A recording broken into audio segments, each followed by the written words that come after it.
ঠিক আছে, তাহলে আজকে আমরা ম্যাট্রিক্স অধ্যায় শুরু করব, চ্যাপ্টার নাম্বার 2।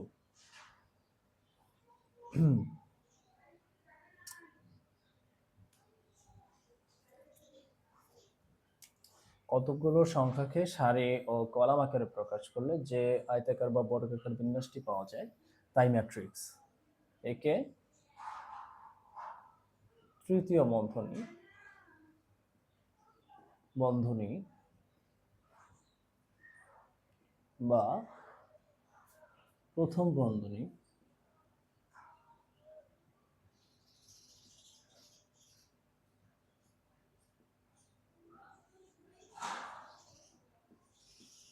দ্বারা আবদ্ধ করা হয়।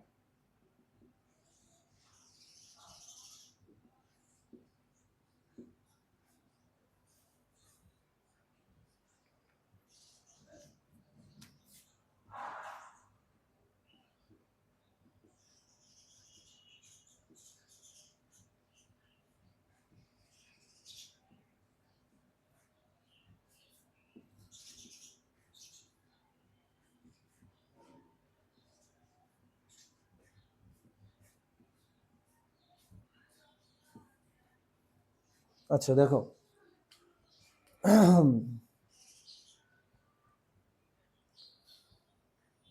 সংজ্ঞাতে আমরা যেটা বলছি যে ম্যাট্রিক্সটা কি আসলে নির্ণয় করলে ম্যাট্রিক্সের অনেক কিছু বুঝতে পারবো ধীরে ধীরে। হ্যাঁ, যে এটা হলো ম্যাট্রিক্স।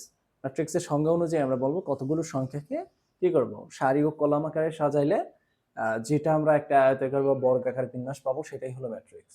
সেটাই হলো ম্যাট্রিক্স। এখন দেখো, আমরা নির্ণায়কের বেলায় কি বলছিলাম, শুধুমাত্র বর্গাকার। নির্ণায়কের বেলায় শুধুমাত্র বর্গাকার বলছিলাম, যদি মনে থাকে।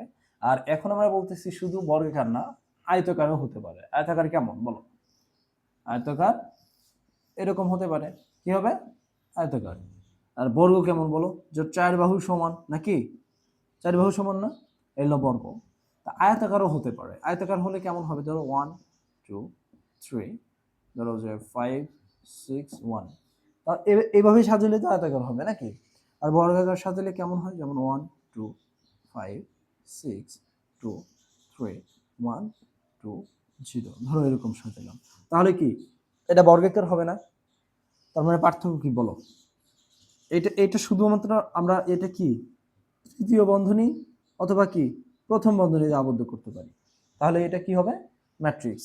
সেম ভাবে এটা আমরা তৃতীয় বন্ধনী অথবা প্রথম বন্ধনী দ্বারা আবদ্ধ করতে পারি, যে কোনো একটা দিলে হবে। হ্যাঁ, যে কোনো একটা দিলে হবে। তাহলে নির্ণায়কের সাথে এটার একটা মেইন পার্থক্য কি বলো?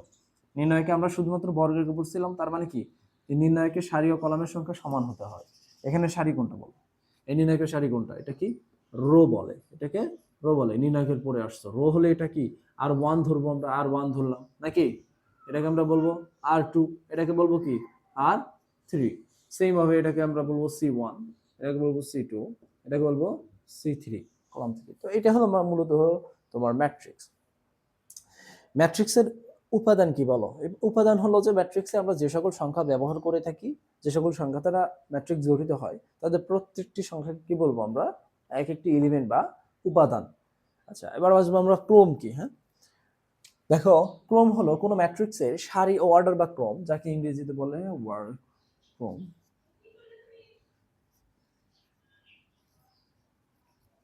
মনে আছে অর্ডার বা ক্রম কি বলছিলাম আমরা নির্ণায়কের ক্ষেত্রে? সেম ভাবে কিন্তু এখানে অর্ডার ক্রম আছে, যে কোনো ম্যাট্রিক্সের কি হবে, কোনো কোনো ম্যাট্রিক্সের সারি ও কলাম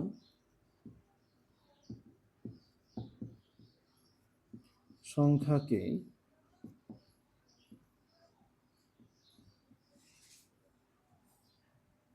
মুছে দিলাম,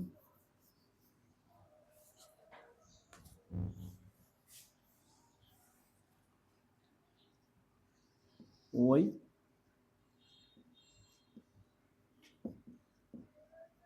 ম্যাট্রিক্সের অর্ডার বা ক্রম বলে।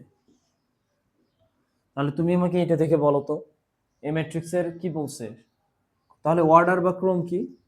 অর্ডার এক কথায় আমরা বলতে পারি সারি বাই কলাম।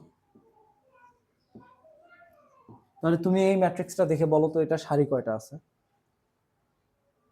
এখানে সারি কয়টা আছে? তিনটা আছে। তাহলে এখানে সারি কয়টা? তিনটা। বাই, এটাকে আমরা গুণন বলবো না বাই বলবো? বাই নাকি 3/3 অথবা 2/3 অথবা 3/5 এরকম বলবো না। তো দেখো এখানে কলাম কয়টা আছে, সারির পরে কি বসবে? কলাম না? তাহলে কলাম কয়টা আছে? তিনটা না? এই ম্যাট্রিক্সের ইয়া কত বলো, অর্ডার বা ক্রম কত? 3/3।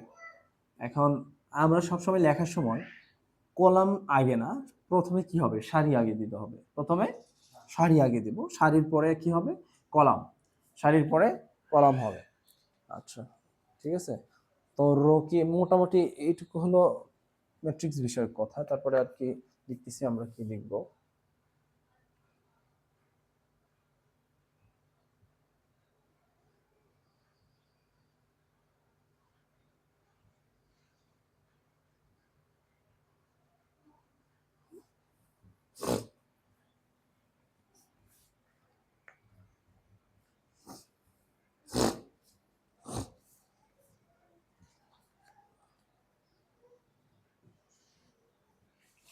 কয়েকটা সংখ্যার মধ্যে এক নম্বর বলবো আমরা ইনভার্স। কয়েকটা সংজ্ঞা পড়ে নিবা। ইনভার্স বা বিপরীত ম্যাট্রিক্স কাকে বলে? বিপরীত ম্যাট্রিক্স এগুলো কিসে আসতে পারে বলো তো? এই সংজ্ঞাগুলো অতি সংক্ষিপ্ততে আসতে পারে, যার নাম্বার 2 মার্ক করে হবে। ম্যাট্রিক্স কাকে বলে?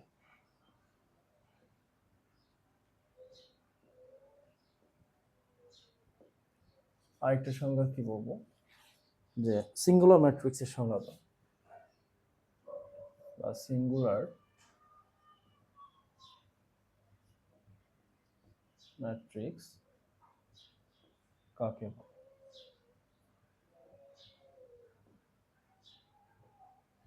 সেম ভাবে আরেকটা বলবো যে একক বা অভেদক ম্যাট্রিক্স কাকে বলে?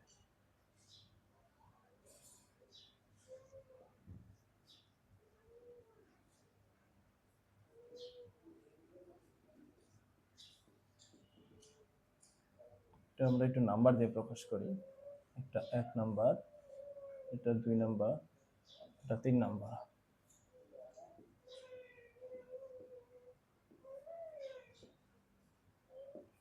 তিনটা সংজ্ঞা দেখবো। হ্যাঁ মোটামুটি আমরা এই চ্যাপ্টার থেকে শুধুমাত্র এই তিনটা সংজ্ঞা দেখবো। ম্যাট্রিক্স কাকে বলে এটা অতি সংক্ষিপ্ততে আসতে পারে, হ্যাঁ সম্ভাবনা আছে। তো আমরা লিখি ইনভার্স ম্যাট্রিক্স কাকে বলে। 1 নাম্বার অ্যান্সার, 2 নাম্বার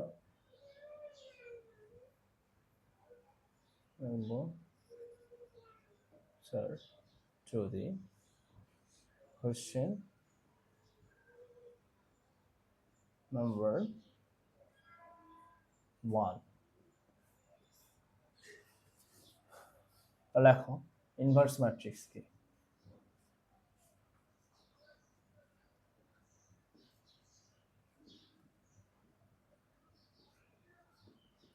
ইনভার্স ম্যাট্রিক্সের সংজ্ঞাটা লেখো। হ্যাঁ ইনভার্স ম্যাট্রিক্সের সংজ্ঞাটা লেখো।